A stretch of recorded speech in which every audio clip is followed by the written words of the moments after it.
Oh, hello everyone. I am Jenna Clinner and I am the service coordinator for the WiscWeb team. I'm joined here by several other members of the WiscWeb team, as well as um, some folks here from the Office of Strategic Communication, and try to think if there's anyone else. A couple other folks. So welcome. I just lost my window, so I should have had Matt screen share, and I might have you do that, Matt.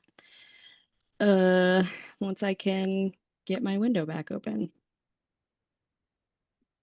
Actually, can you just take over, Matt? Yep, Are you I able to? Oh, will. Yep, I'll because take over. let me stop sharing. There we go. Sorry, it happens every time for some reason. Right. As soon as I switch over to the window. All right. Should be seeing the slides right now. The agenda is on the Perfect. It screen. looks a little small. Is there any way to make it bigger or no? Oh yeah, let me stop sharing because I do it on my other side window. Eh, I do it on my vertical monitor. So Apologies in advance. We typically use Teams, and so when we switch to Zoom, it's just a little bit different.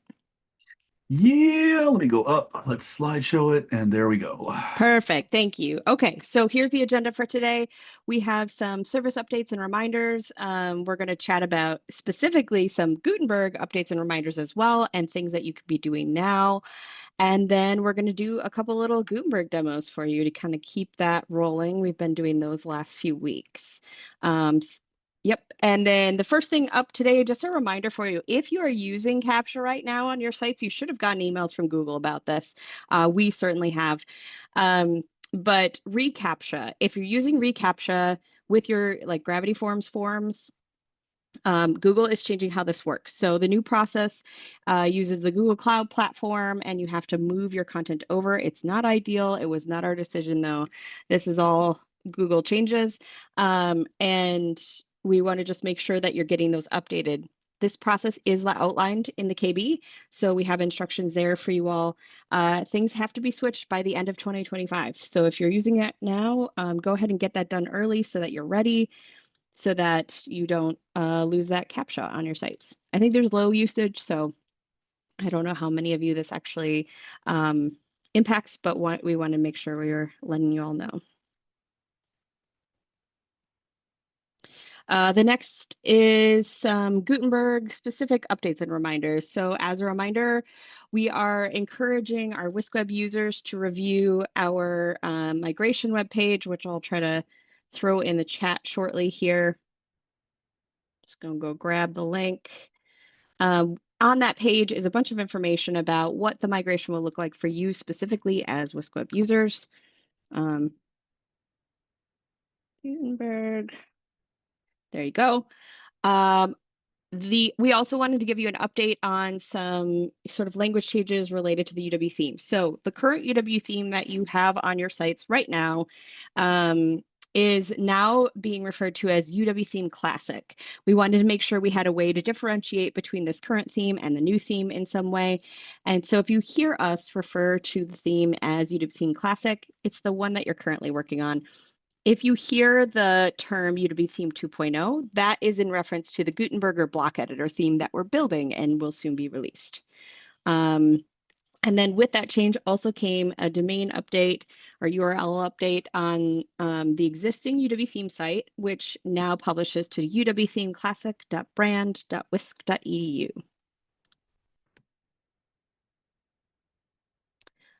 Great question. So in the chat, Kelly asked about the KB doc for the reCAPTCHA updates. Yes, that is the correct doc.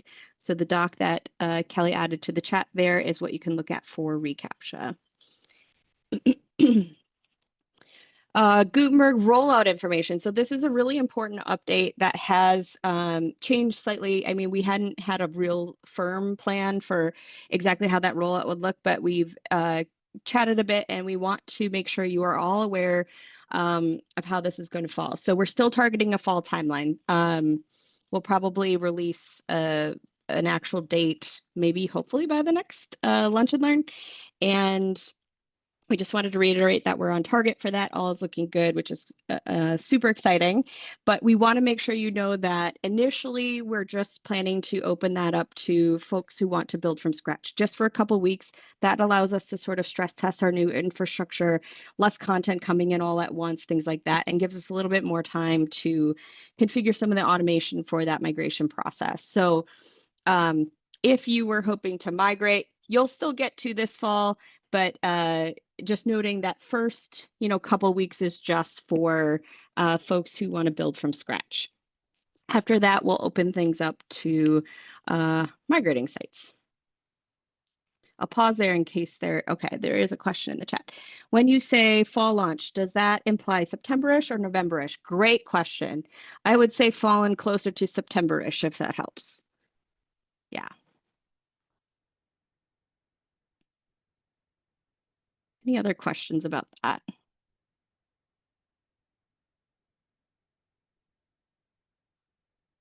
All right.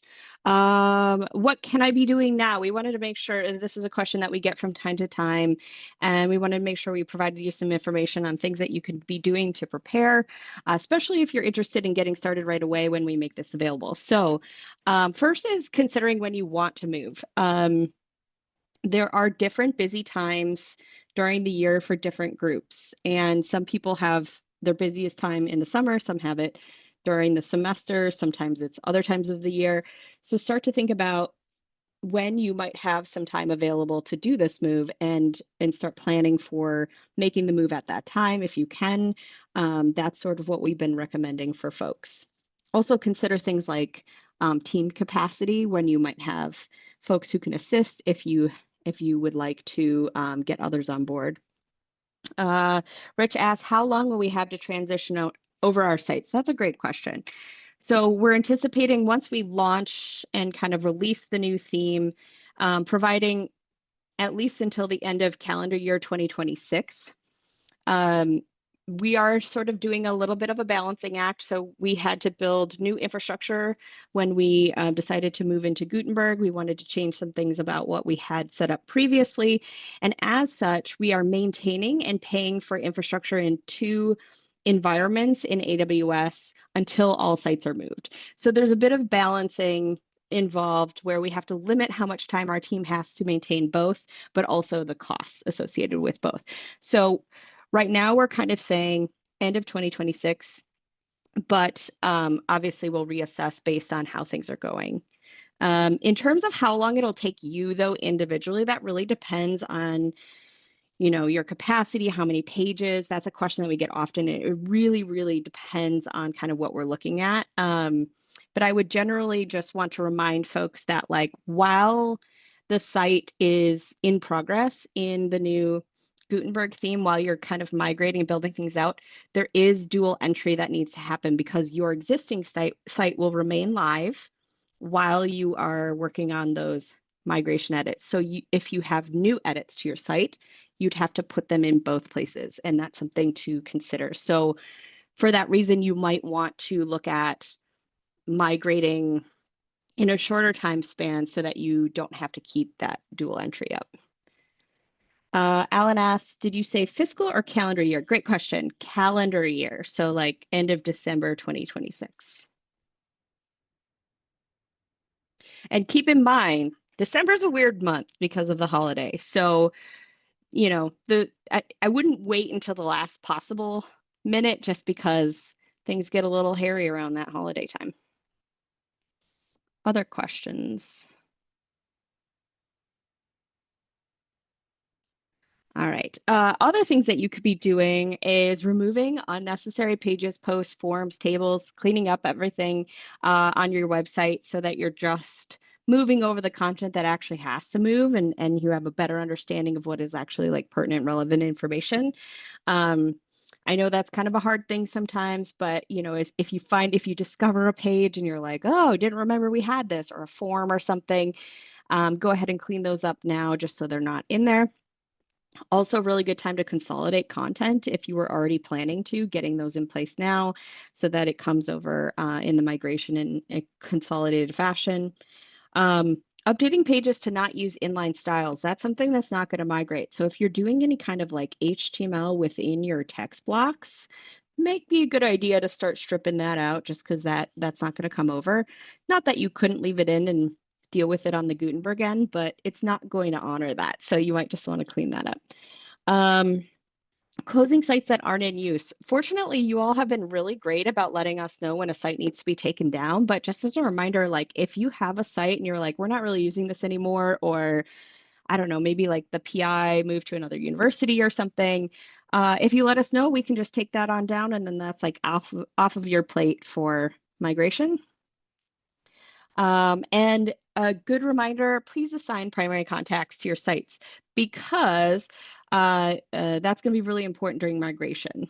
Um, I'll also just note Matt added an example of some inline styling into the chat to show kind of what I was talking about there, which is like adding like styles to like a paragraph tag, for example, adding a background color to set it to style it blue or something like that. Um, I think we can go to the next slide, then Yeah, we'll I was talk just about gonna primary. I was gonna pop in just really quick because I think you mentioned the primary contact thing.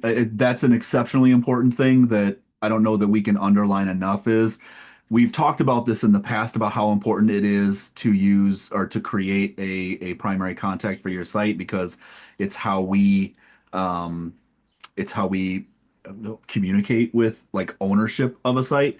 But also, given the migration process, that's going to be a very important step as well. The other thing that I would really recommend, and this comes up every month when we do a lunch and learn, I think about this, is I do an export of our users and then I import it into our Google group, or I'm sorry, yeah, our Google group, so that way I can do the communications. Um, I think a lot of you should take a long, hard look at your users list and remove unnecessary users from your sites. People that still have editor or admin access means they can still log in to edit that content even if they've left your department, your program, your group, whatever it might be. So it's very important to make sure that, as admins, you are managing who still has access to editing that content within your site, because that's not something that we can track when people leave and things like that. It's on you to make sure that you're aware of who does and shouldn't have access to your sites there. Okay, lots of questions coming in. Yeah, I could Bum, bum, take bum. them. Okay. So the first one's from Sheena, is another item that could be prepared ahead of time. Filling in missing alt text. Absolutely, yes. Adding in alt text is a great idea. That should carry over. The media library should just carry over, so that should be honored. Does this include, so Linda asks, does this include using tables? I think Linda's asking about the HTML thing. No, that should come over, but what we're specifically noting here is styling, HTML styling. So like what Matt showed was like the style equals, that kind of thing is what's not going to be honored. To Like clarify, with yeah, tables, it would be like if you included any styling to the table itself, like if you styled yeah, the rows, the cells, the columns, etc. The table correct. would still come, the code for the table would, but we're stripping out any customized styling that is assigned. Yes. Rich asked to clarify those inline styles will drop out. Yes. So it just kind of comes as an HTML block, and it would just show that code on the page itself. So it's not necessarily fully lost, but it's just like it's not going to render correctly as expected. Um, Eric asks, does the inline style rule apply to styles that the current editor applies by itself? Um, that's a good question. I don't think that would apply to things like centered text. I I Uh, actually I actually think it does apply oh, to does it? anything like that. Yes. So like in the migration testing that I've been doing, all it's doing is it's pulling in the paragraph. It's taking the text and putting it in the paragraph block once you do the convert to blocks. But it Um, honors the centered text in the that I don't, migration. yeah, Centered I and don't right 100%. aligned, bolded text. Okay. Yeah, all of that is Okay. honored. Yep. Okay. Um, but if you were doing like, yeah, having text have like a highlighted background or something, that's where it would be Got it. problematic. Okay. Where is the primary contact set? I think that's what Matt's showing right now. Yep, that's what I'm going to do right now. So to set your primary contact or contacts, we really want you to have one at least, but you could set multiples. So I'm in my training site right now. You can kind of see I've got primary contact is set as me, as the user that I added. To set your primary contact, you would click on users to go to your user list. You would click on the person that you want to also set as a primary contact, and then give them a check in the WiscWeb primary website contact section down at the bottom, and then just click update user,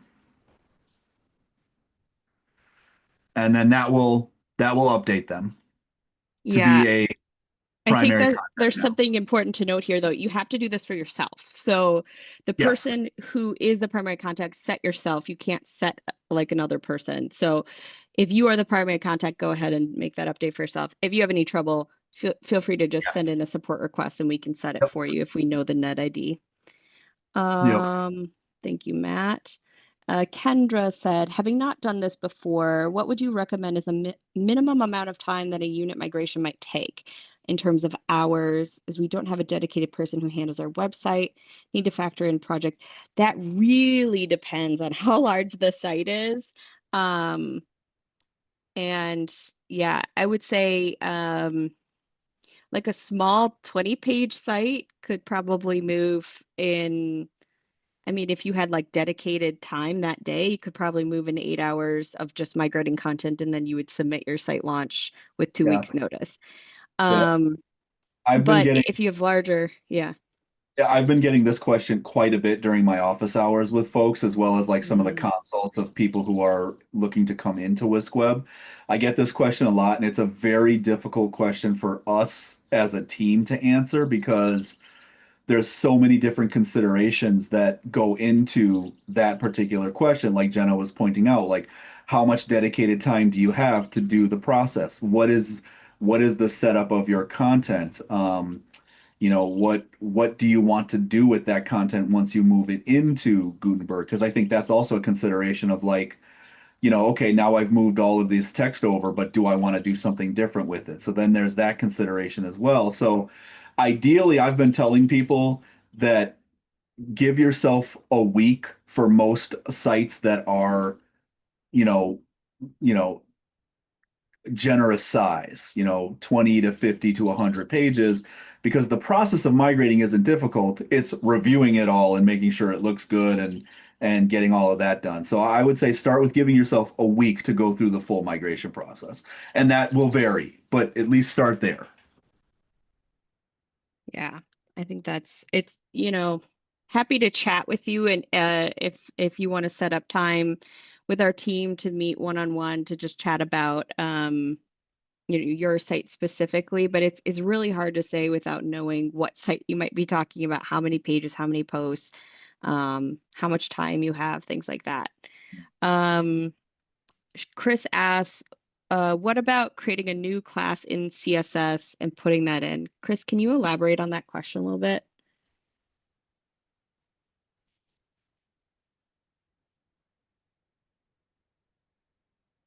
Oh, yeah, what I meant is you can't put an inline style, but you can like putz with the CSS and then add another class. It'll have whatever styling you want. I take it you probably can't say No, paragraph new class. Okay. no. No. That's Because fine. that gets into deeper coding than what we allow for within the UW theme in general, is allowing you to define those new classes.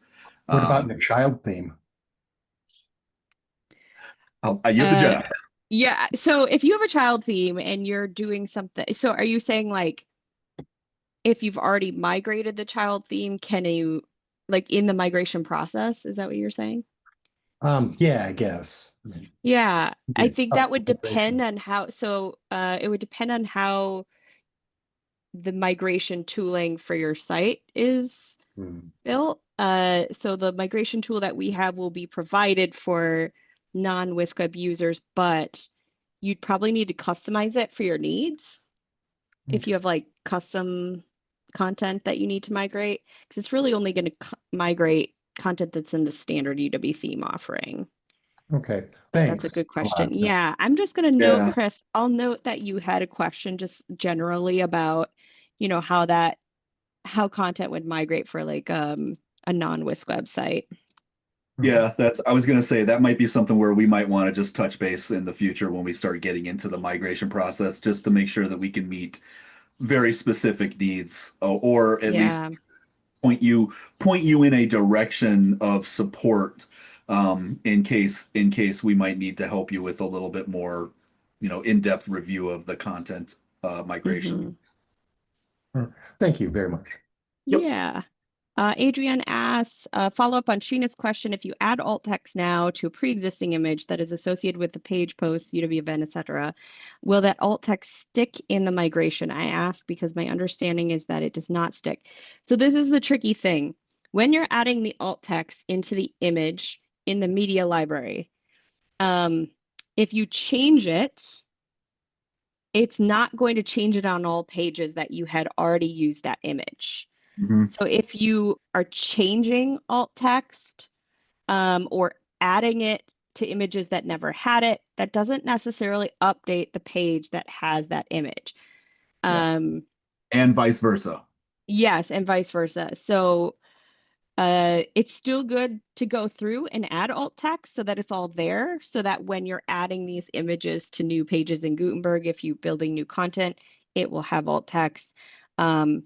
But you'll just want to check your pages and make sure each image has alt text as you go, I think is a good way to Yeah, and that's proceed. an unfortunate I shouldn't say common. It's just an unfortunate misconception about how the alt text value works within the media library and how it works on the pages themselves. Because once it gets put onto a page, it is set to that particular page. So it is now an element of that page, not an element of the media library. It's being pulled from the media library, but it's not an element of that media library anymore. So if you needed to update the alt text, you would need to do dual steps there. You would need to update it on the page itself, as well as make sure you go into your media library to update it there as well, in case you're going to use it in other locations. Mhm. Uh, Um, I see, Rich, your question about your styles for headlines. Yes, that would be impacted. And yes, I do recommend you cleaning that up, both from a migration standpoint and just from a general like accessibility standpoint, making sure things are branded, styled the way the theme would natively style them is helpful, because those styles have been tested for accessibility, and we can't assure that the changes that were added would. So definitely recommend cleaning those up if you can. Um, you also noted maybe figuring out a per page estimated time for average page design. It's so tough because it's like, it's well, how big is the page? How much content do you have on the page? Like how thorough do you want to be with it? I think like generally, you could click down a page pretty quickly in a couple minutes and have it migrated. But I would hope that you would take a little time to make sure that that content is accurately migrated, looks as expected. You might also want to take some time to just maybe change things around a bit. You might use new blocks rather than the ones that you had, like the features that you had been using, or kind of change it a little bit. But we'll take a moment to just reflect on what that might be as a recommendation. I'll take that note. Yeah, I think this is one of those things where when we have the opportunity to actually demo what migrating looks like, Hmm. I you think all will get so. a better feel for like the 100%. effort that goes into it. Um Yeah. I so agree. Alan says like it would be super helpful for non-WiscWeb users to get, I think, suggestions, maybe particularly for the migration process. Thank you, Alan. I noted both yours and Chris's names uh-oh. there, so Turn your that video off, we Jenna. can.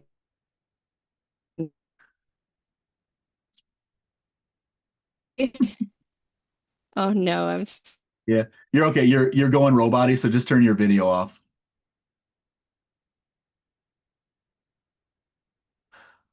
I'll follow up to say we'll take that note because it is something that we'll need to kind of chat about okay. as well. Will it be possible to only migrate portions of an existing site, or is it all or nothing? So the migration is a process. It is not a um, one one option consumes all yet. We're still reviewing how we're going to do the migration process, but at the moment, you can, um, as part of the process, work through each page, each post, etc., and migrate that content into the new Gutenberg blocks. But you need to do that before you launch your UW Theme 2.0 site because the content doesn't, the content can't exist in the new UW Theme 2.0 site if it hasn't been migrated because there is nothing there for the Gutenberg blocks to consume at that time. So you'll need to do the migration before you launch your site, but it's not like I need to get everything done today. You can take a process of doing it, but it does have to be all migrated before you launch your new site. Yeah. Can you hear me now? Yep, you're good. Okay, cool. I'll leave my camera off just in case, but thank you. Um, I don't think we covered JC's question yet, did we? Bum, bum, bum, bum, bum. The commenting out. I did respond there, but just Yeah, I can good. call it out there. Great question, JC. That's not something I've ever tested in the migration, but that's a good call. We'll test that and get back to you. So it's like when you comment out code, is it going to honor that? I honestly don't know. I'll have to test. All right. Oh, did we get everything on that page, on that slide? Yeah, we talked about assigning the primary. Okay, perfect. Yeah, yeah, Yeah. yeah. And then Um, I kind of went through this step right here, which is assigning yeah. that, Just that making sure we process. have that, but we're happy to help if you need to set someone. And we can go to the next slide. Things that are going away. A lot of this is rehashing things that we chatted about last time, but just making sure people know reusable content, Gravity Forms integration with WP data tables, which is one name for one long plugin, and enable media replace will not be available in the future Gutenberg infrastructure. The first two plugins, reusable content and Gravity Forms integration with WP data tables, are now only activatable upon request. So if you're in a site and you're looking for these plugins that aren't already active, you will not find them because we want to stop the bleeding, so to speak. So if you start building in here with new content, you'll have to manually recreate that. So we just want to make sure we have a conversation with you before you start. We can activate it. We just want to make sure you're aware that then you'll have to manually migrate that content. There's no one-to-one migration path for this content. For reusable content, you'll be using like synced patterns in Gutenberg instead. For Gravity Forms integration with WP data tables, you could do like a Google form that feeds a Google sheet that's then brought into WP data tables. And unfortunately, there's just not going to be a replacement for Enable Media Replace. If using these plugins, content will need to be manually rebuilt. That's very important to note. And we just want to make sure we're reiterating this is not, this does not mean that the singular Gravity Forms or WP data tables is going away. It's simply that plugin that integrates the two. So we're still supporting Gravity Forms and WP data tables independently. I'll pause there because that was a whole lot in case there's questions.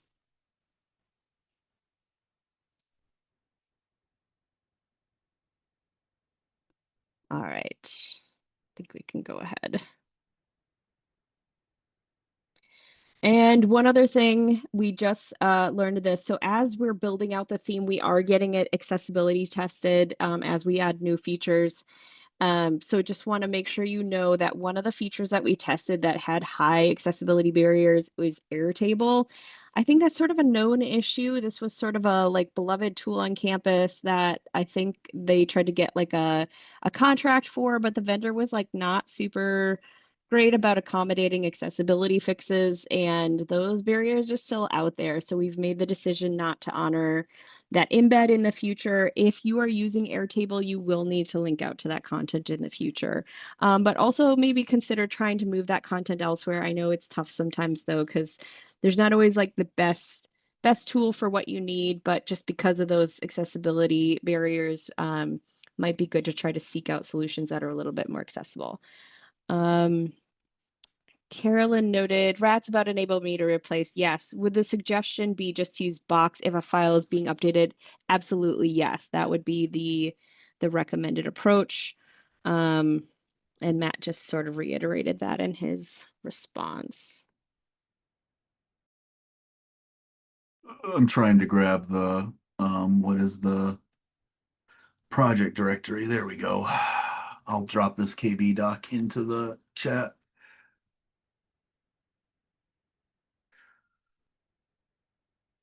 But yeah, I mean WordPress does not handle file versioning. So yeah, that would be the recommendation for specific files. You'll wanna do it that way. Yeah, good questions. I'll pause again just because that was some more new information in case anyone has questions. Questions are open to anything that we just discussed. So anything with rollout, um, updates on what's not going to be available in the future state, anything like that. Yeah, and I'll also kind of reiterate something as well, just because it's heavy in our decision-making process. You'll notice and you'll have heard Jenna mention a few times now throughout the process that we're making a lot of decisions based on not only the ability to do it, but also accessibility. It's very important for us to make sure that we are attending to accessibility as best as we can from a theme standpoint because of the ruling that goes into effect. Well, it's in effect now technically, but we all have to be in compliance with the new ruling of accessible content, digital accessible content. Sorry, my brain is working faster than my mouth. Digital accessible content. You have to have your content accessible by April 22nd, 23rd, somewhere in that neighborhood of 2026. So a lot of decisions that we're making are also in line with making sure that we are in compliance now moving forward instead of build it, then get into compliance after the fact. And that's something that I would strongly recommend to all of you anyway, is to start thinking about that accessibility compliance piece of your digital content, not just your websites, but Carolyn mentioned like file type things like PDFs. Any videos that you make available on your site, you have to make sure that there's captions available. Any audio, I know a number of groups have been starting to do podcast type things. You have to make sure that there are transcripts for those types of things. So that's a very important thing that we're trying to leverage now. But I also want to emphasize it as well that it's an important thing, and you want to make sure that you're thinking now forward versus get to the point and then think backwards to do it. Accessibility requirements would not be required for pre-existing content, right? I don't understand all of the rules, and that's one of the things that we will probably need to touch base with the Center for User Experience and or the Office of Compliance on that type of thing. There's, yeah, um, yeah. So it has to do with archived content, quote unquote, versus the what Carolyn and Claire have put in there about if it's something that is relevant and frequently accessed, and it is something that is necessary in terms of delivering information about your program, um, it does need to be accessible. It does need to be in compliance. And yeah, as Danielle pointed out, there is an exception for archive content. There's a narrow definition for that. And and I also kind of think it's sometimes the answers are a little convoluted. They're answers, but they are like they'll make sense, but you have to dig into understanding them. But I Something would that just I say, sorry, go ahead. something that I've been doing is like trying to make sure I'm building with those practices in mind. So making a habit of doing those things right away as I'm building new content. But then also, if I have to go into an old page or an old document or something, using that time as an opportunity to clean it up, make it accessible, because I'm already in there. Um, and also when I have like free time, just kind of going back. I know that's tough. But just making sure you're like slowly chipping away and doing your best to making sure your content is up to date and accessible. So, pre-recorded lecture, um, if it is not something that is, um, if it is not something that is being currently used for your program. So again, yours is a program. Your program is different than what I'm thinking of with like our academic, straight academic departments. Um,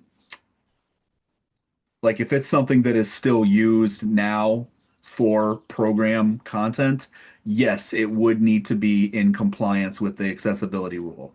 If it is something that had been recorded previously and it is not being used as part of your program's like content delivery, content information, then it wouldn't have, then I believe it wouldn't have to be in compliance.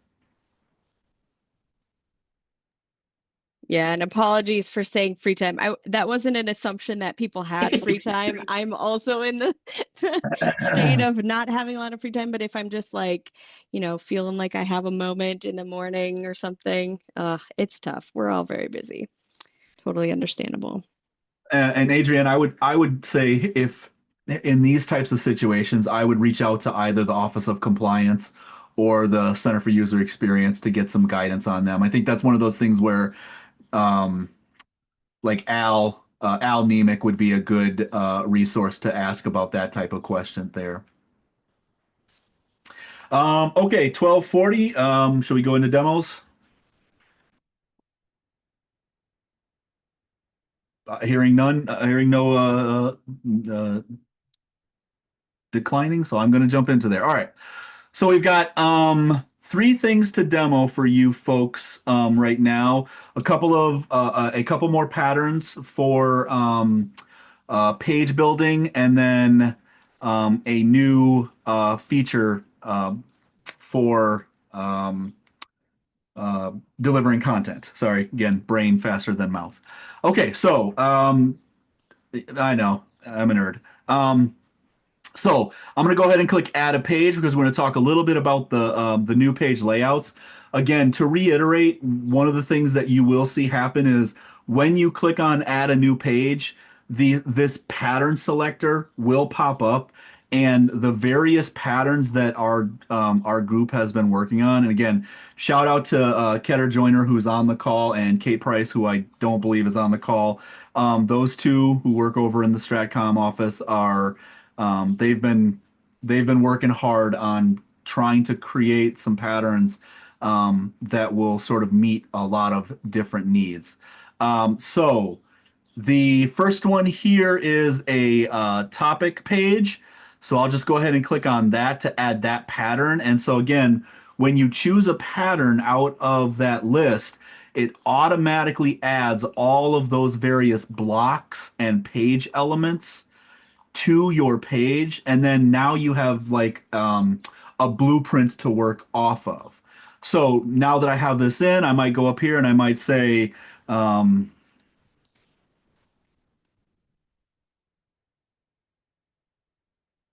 and then I might be, I can go in and so I add a title.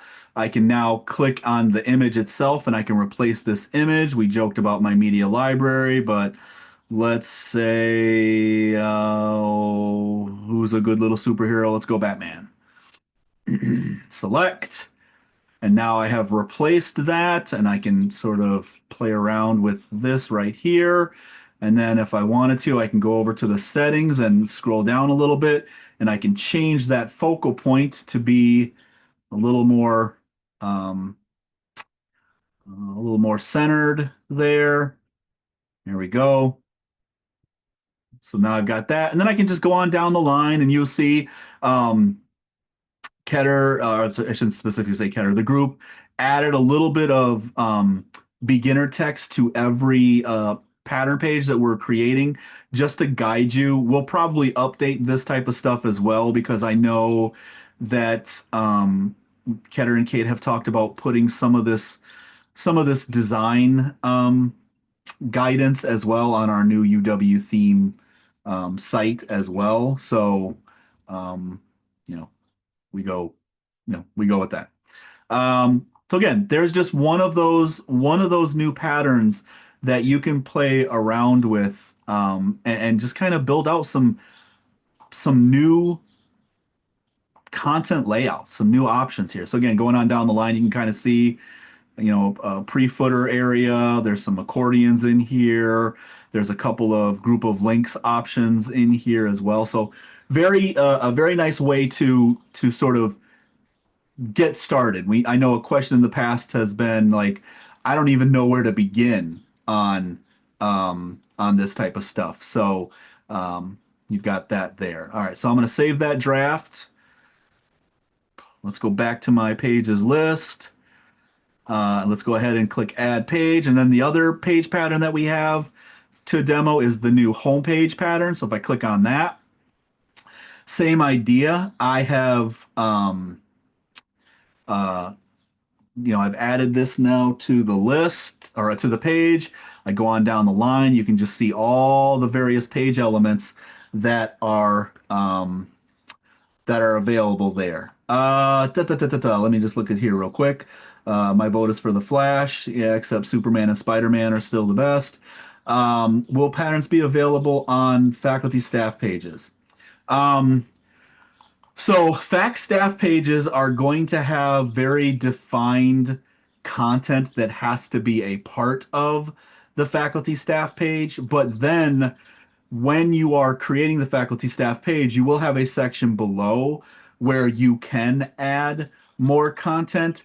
The thing that I will caution you on is you can kind of see that this is already a long page. You want to be careful with adding patterns to like a faculty staff page because it's going to get there's going to be a lot of content there. So just be careful doing it. But yes, you will be able to add predefined patterns to any sort of content. I have a bunch of pages made already. I could add patterns to it if I wanted to from that standpoint. And then for the can you delete or remove segments of the pattern? Josh already answered this, but yes, you can always go in and edit this content. Josh is beating me to the punch because he's a fast typer. But if you go into the list view or the document overview, we refer to it as the list view, but in the actual tool tip, it's called the document overview. You can see this list of things right here, and here are all of the various groups of content in there. And so if I wanted to get rid of, let's say, this group of buttons right here, I could click on it and then click on the vertical ellipsis there and then just click on delete to get rid of it. Or if I wanted to like move some of this content around, like, you know what, I want this group of buttons up here underneath the statistics area. I can move it up there, and now I can move that content around as well. So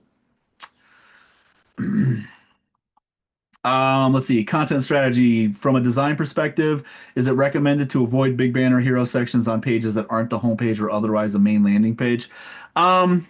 Maybe a question for, I was going to say, I don't want to guess put anyone on the spot, but Ketter's just answered. I would Okay. yield to Keter on that particular question because that gets into more of a design perspective. Yeah. Just reading it real quick. Is it recommended to avoid big banner here on pages that aren't the home page or otherwise a main landing page? Oh, that's a good question. It depends on the use case. which I know is such a fluffy answer, but it really just depend. However, we have created a pattern called the mini hero, which probably might solve a little bit of what you're saying there. If you go into the pattern library, and it might be an uncategorized right now because we will be making an update there. Where is that one? Is it called Mini Hero? Mini, yeah. There There it it is. is right here. Mini Hero with And you title would put page. the page title in there, but this is a way, this is something that you'll see on the wis.edu site and some of our subpages. But this is a nice way to add like a little bit of visual interest without a large hero image taking over your page. So if the content is most important, you'd want to kind of make sure that that has the primary focus, but this is kind of a way to add that. That's not to say that a large hero image wouldn't be a good fit. It just depends on your content. Like maybe it makes sense to have a big hero image there because that image like ties into your content really well. But that's probably what you just want to consider. Happy to talk about that after this too, if there's like a particular use case I can help. Yeah, and this is one of those things where I don't know that we have a precise way of collecting this type of feedback, but this is one of those things where there are so many, I shouldn't say so many, there are a lot of requests for different types of content delivery, different types of layouts, different types of things that you've seen in other websites, like you get inspired by other websites. I mean, that's the kind of stuff where, that's something that you could reach out to us and say, hey, I found this. Is this something that could be available in the new theme?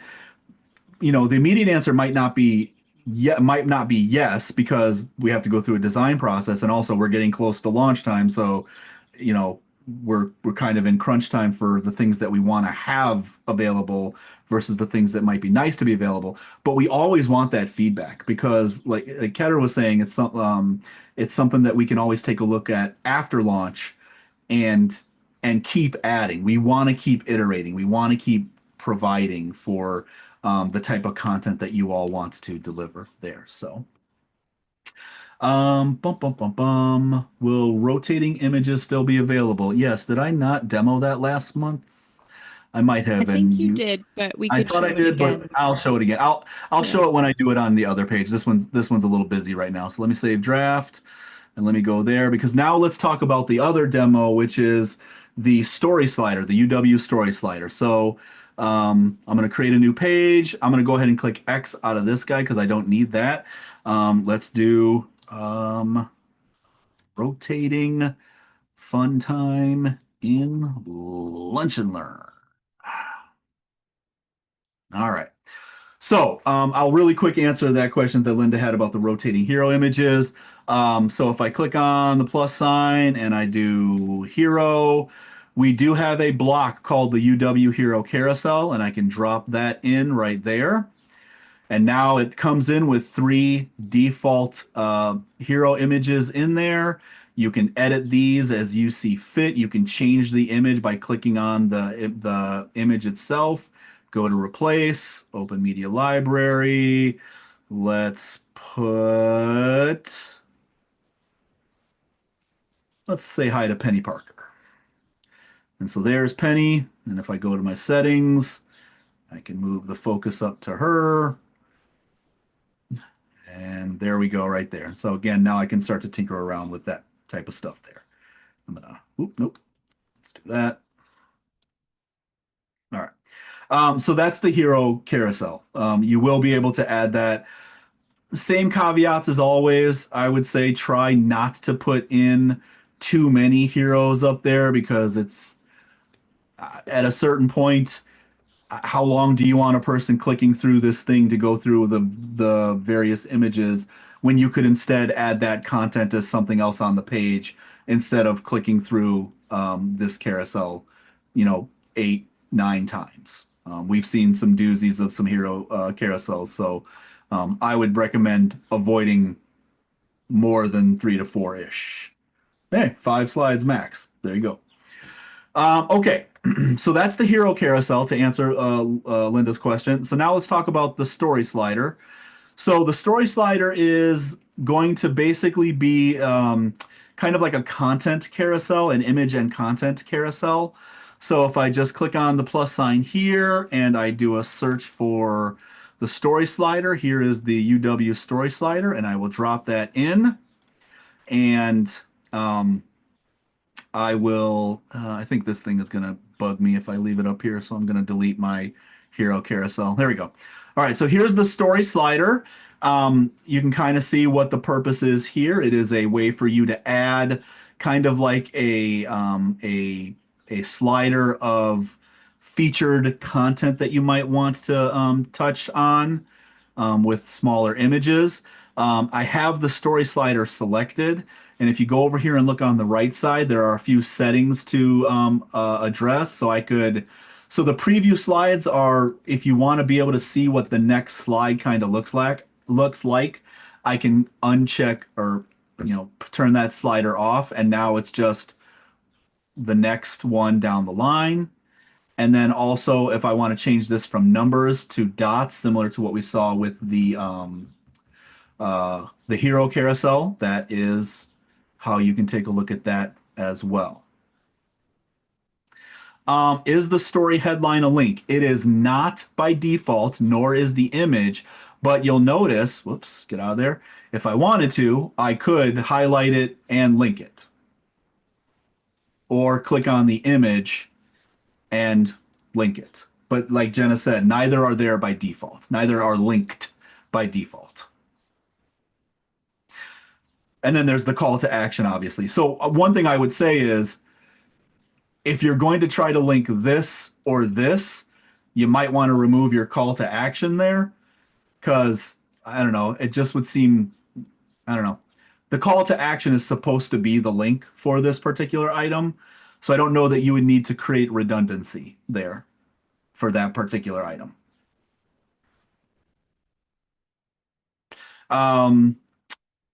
Props to Josh Chalkus on the Stratcom team for designing this. This was a heavy lift for getting it to the point that it is, and he definitely delivered. So good job by him. We would need to update the stories manually rather than it pulling in. Yep, these are static items. So you would have to update them as necessary. Again, one of the things, it's an interesting thought. It's an interesting thought. I don't know. That's one of those things where it's like, that's the type of feedback where I'm like, well, not to put more on Josh's plate or the team's plate, but like, oh, could this be turned into a query loop? So that kind of idea.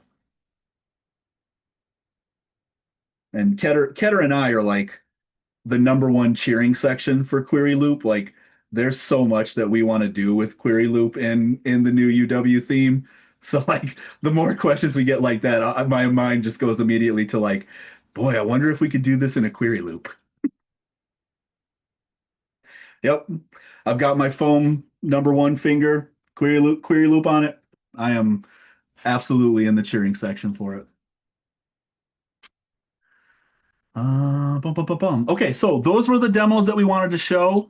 I guess we have 4 minutes in general. If there are any questions that we haven't answered yet, if you want to throw those in there, we can try and get them quick. Otherwise, I don't know, Jenna, any parting? Will access to the REST API change post-migration? Oh, that's a good question. I don't know the answer to that one. I think that I might don't be. either. I'll write that down. We can discuss. Get back to you. Will there be a sandbox for Gutenberg for us to play around and practice in? That's a good question. I don't think we've decided that either. I will present you with this. Yes, I mean, definitely there's a general Gutenberg one that you can play around in for WordPress. Yes. We should It will can not. you throw that link in the chat? Yep, I did. Yep, I responded. Yep. Oh, perfect. Thank you. Back to faculty listings. Will those be migrated? Yes. we do have a migration path for that. I'll just put that in here. The new theme's looking great. Thank you all. Just an idea for the future, which you may have already been planning. Could we see a walkthrough of migrating a very small site? Yes, we do plan to talk about migration once that's hopefully maybe August. Once things are a little bit more finalized with the migration tooling. Having Yeah, trouble so that's the visualizing, problem. totally understandable. Yeah. Yeah, that's the problem is we're still getting things to the point where we have a path for classic content into 2.0 content. And so the migration is still like a fluid thing of what that is. I mean, that's a conversation that's a conversation that I wanted to have with Jenna in the few and is, do we want to do this via lunch and learn, or do we want to do this as like a listening session to walk through this process? There's a lot there. So I guess just stay tuned because we will hopefully be able to provide you something soon. Yeah.